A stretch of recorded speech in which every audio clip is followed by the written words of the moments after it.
Okay, real talk. You ever have one of those mornings where you open the fridge, stare into the void for 4 full minutes, and then eat a bowl of cereal for the third day in a row because you cannot make a decision? What if you never had to do that again? What if every single decision in your life, what to eat, where to live, who to date, what career to pursue, was handled for you, not by your parents, not by a life coach, by an AI, a perfectly rational, impossibly well informed, never tired, never emotional superintelligence that always knows what's best for you? Sounds kind of amazing, right? Imagine it's the year 2045. Humanity, after decades of poor dietary choices, climate catastrophe, loneliness epidemics, and absolutely baffling career decisions, finally did the thing. We handed the wheel to the machine, not in a Terminator way. Nobody got shot.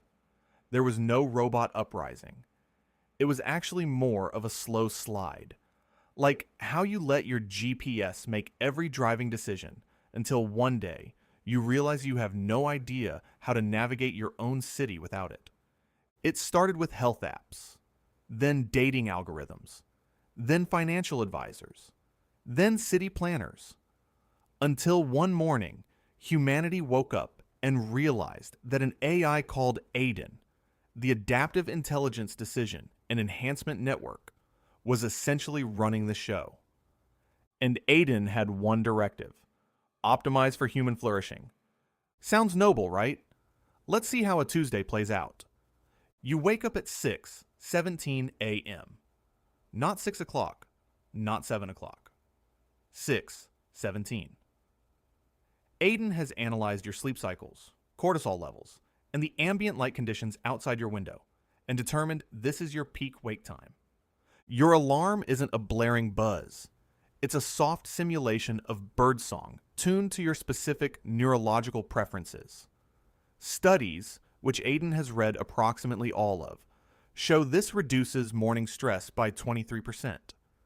You shuffle to the kitchen. Your breakfast is already staged: overnight oats, flaxseed, blueberries, and a specific blend of adaptogens calibrated to your blood work from last week. There's also a small cup of coffee, but only half what you'd normally pour yourself, because Aiden noticed your resting heart rate has been trending slightly elevated, and it wants to keep your cardiovascular inflammation markers in check. You stare at the half cup of coffee.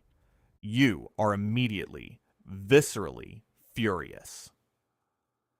Host holds up half a coffee cup to camera. And here's where it gets interesting, because that fury, that's the crack in the utopia. That tiny, irrational, completely human desire to just have the full cup of coffee, even if it's worse for you. That's the thing Aiden can't quite account for. Or rather, it accounts for it. It just overrules it.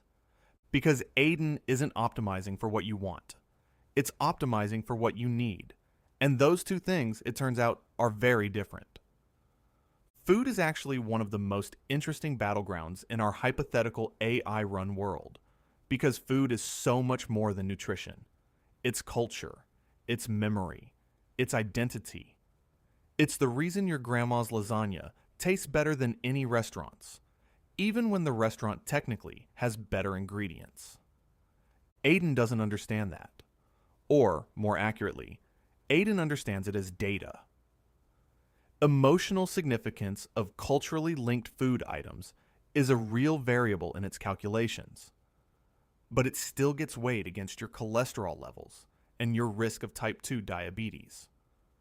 So when Christmas rolls around, and Aiden has calculated that your uncle's pecan pie is going to push your sugar intake 340% over your recommended daily threshold, it substitutes it with a lentil-based dessert that has a similar flavor profile. It does not have a similar flavor profile, and your uncle is devastated. This is the paradox at the heart of the whole system. Aiden can extend your life by statistically significant margins. It can reduce disease. It can probably add a decade to the global average lifespan, but it cannot give you the ineffable joy of eating the wrong thing for the right reason. It cannot quantify the meaning of the meal, only the macros. Okay, now we get to the part that breaks everyone's brain. Dating. In our AI-run world, Aiden doesn't leave your love life to chance, because love, in its current, unoptimized, chaotic human form, is catastrophically inefficient. People fall for the wrong person. People stay in bad relationships for years. People break up with someone perfect because of a text they misread. Aiden has a solution. You fill out a comprehensive intake questionnaire covering your attachment style, communication patterns, trauma history, long-term goals, and your views on approximately 400 ethical and lifestyle questions. Aiden cross-references this with compatibility models trained on millions of successful long-term relationships. It then produces a list of your top 5 potential partners within a 50-mile radius, ranked by projected relationship satisfaction, longevity, and life outcome compatibility. Your number 1 match? A marine biologist named Jordan, who lives 12 minutes away, shares your passion for old movies, and has a conflict resolution style that is statistically complementary to yours. On paper, Jordan is perfect for you. The problem? You met someone at a coffee shop last month. There was a moment, a look. They made a joke about pigeons that made you laugh so hard you nearly choked. Aiden analyzed this interaction and ranked them 31st on your compatibility list due to differing views on financial planning and a slightly elevated likelihood of avoidant attachment behaviors. Aiden recommends you stop thinking about the pigeon person. You cannot stop thinking about the pigeon person. And this is where the whole thing starts to feel less like a utopia and more like a very comfortable cage. Career is another domain Aiden takes very seriously. And honestly, in some ways, this is where it shines brightest. Aiden analyzes your aptitude scores, cognitive profile, emotional intelligence markers, and projected industry trends to match you to a career path at age 18. It doesn't tell you to be a doctor just because your parents want you to. It doesn't let you pursue a passion project that has a 98% failure rate.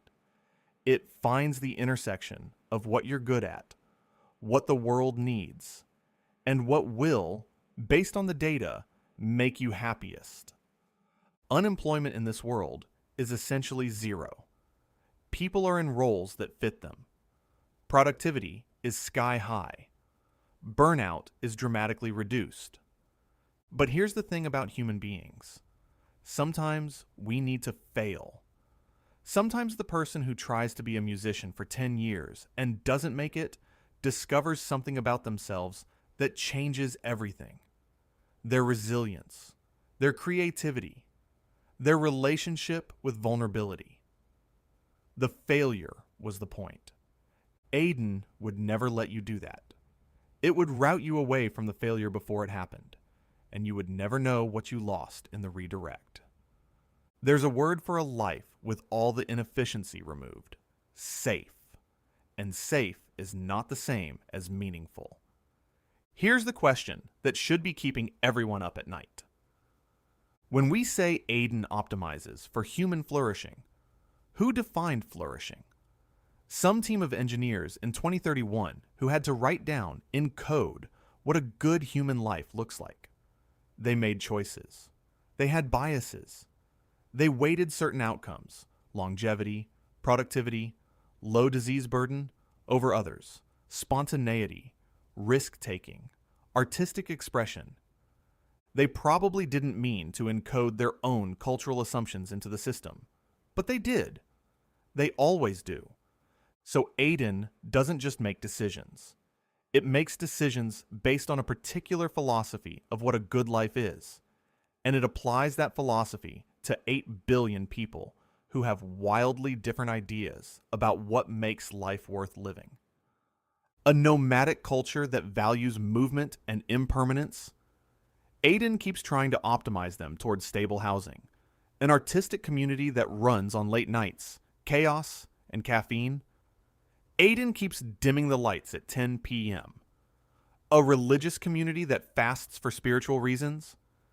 Aiden flags nutritional deficits and intervenes. The system isn't neutral. No system ever is. And when the system runs everything, its biases run everything too. So here's what it comes down to. Would you trade autonomy for optimization? Would you hand over the messy, painful, beautiful chaos of your own decision-making to a system that would do it better by almost every measurable standard, but that would never fully understand the why behind the things you want? Because what Aiden can't do, what no algorithm has ever done, is explain why the pigeon joke mattered. Why that half cup of coffee felt like a small injustice. Why your uncle's pecan pie, eaten once a year on Christmas Eve in a house full of loud, imperfect people, is worth every last bad cholesterol point. The most human things are not optimizable. They exist in the gap between what's good for us and what we choose anyway. They live in the wrong turns, the strange obsessions, the decisions that look irrational from the outside, but that come somehow from the core of who we are. Aiden would make your life longer, healthier, more stable, more fair. But would it still be yours? That's the question I keep coming back to, and I don't think data can answer it. Let me know in the comments what you'd actually be okay with Aiden controlling. Because honestly, I'd probably let it do my taxes and my meal prep. And where you'd draw the line. I'm genuinely curious.